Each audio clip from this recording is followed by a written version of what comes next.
come to connect originally with Stephen Stills, and what was a young Stephen Stills like at that time? Well, I had gone to New York, first of all, with my a cappella choir from Otterbein College. And we saw that we had a night off. And one of the guys that I was singing with when we were in New York, I mean, this guy could sell you anything. And he went around to these various little clubs. He went, one of them was the Cafe Wa, and said, "Hey, can we come in and play?" I mean, good golly, right off the street. But that was the way it was back in New York in those days. And I thought it was pretty cool that they did let us in. But you know what? They let us in when they were changing the audiences around. So we were like the people movers at the time. But anyway, when we came back to New York, convinced my buddies to go back in the summertime. And Stephen was at this little past the basket club that we had played in called the Four Winds, which was on West 3rd Street. And we became friends, and I was taken right away with Stephen's talent. He was, I mean, you could really see that he had a lot of talent. We became good friends. Obviously, Eddie Miller put the go-go singers together. We became the house band at the Cafe A-Go-Go, which was across the street from the Bitter End. And in that amount of time, we were together for, I don't know, maybe 6 months. We did a record for Roulette Records. Mhm. Yeah. Oh boy. Got that record. Yeah, yeah. And we did a supper club tour of Texas. We did a Rudy Valley on Broadway tonight television show, and an off Broadway play, which was off Broadway in 2 weeks. So I mean, a lot of excitement though in 6 months. And I actually then the group broke up, and I didn't know what I was going to be doing. So I called a cousin of mine who was an executive up at Pratt and Whitney Aircraft. And I went up to East Hartford and went to work and handing out tools in the tool crew up there. During this time, there was a friend of mine that lived across the street from us on Thompson Street. I lived at 171 Thompson, and he lived across the street, closer up to Bleecker. And he brought me the Byrds' first record up to where I was living.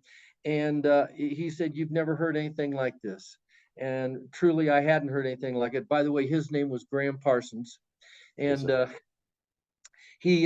when I heard it, I said, "I got to get a hold of Stephen and get out of here." Because even though I told him I'd be at Pratt and Whitney to get the gold watch, it was like, man, when I heard that music, it was like, man, it was in my blood, man. I had to play music. That's all there was to it.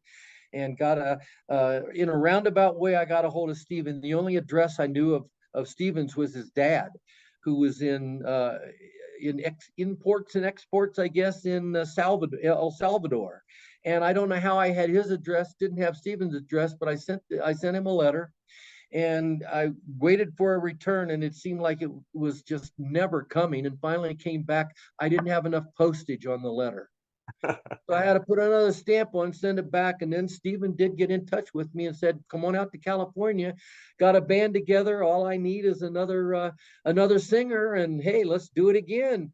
And so I said, "Let me take care of my business." Took care of that. Went out to California, and the band was me and Stephen. There was no band. At first, it was something like a sucker punch, because I was like, I'd come all the way across country, and I was expecting there to be a band already together. But as time went on, it proved to be one of the most valuable times for Stephen and I, because we were in this little apartment on Fountain Avenue, or Fountain Boulevard, Fountain Avenue. I think it was Avenue. Yeah. And we were in this tiny little apartment. That's what Stephen had. And we just sat across from each other and just sang all of the songs, learned all of the songs that he had for the first record, Buffalo Springfield record. And we learned how to phrase together, harmonize together, sing in unison together. It was a perfect time when you look back on it now. And, then during one of these times, Stephen had met Neil, and I'd met Neil, and Neil had come to California looking for Stephen, because they played together up in Canada as Stephen was working his way across to get to California, and couldn't find him. And here goes this story that, I mean, you can't make it up. We were both on Sunset Boulevard. We were going east, and Neil and Bruce, he had Bruce Palmer, Neil had Bruce Palmer with him. And we got stuck in traffic, of course, on Sunset Boulevard, but we got stuck and right across, Ben Frank's little restaurant was right there.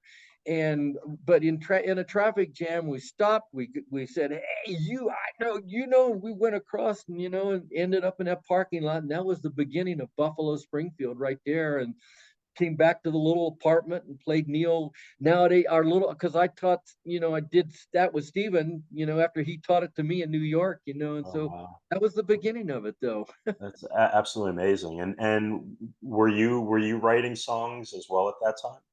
Yeah, but I was playing with it. Yeah.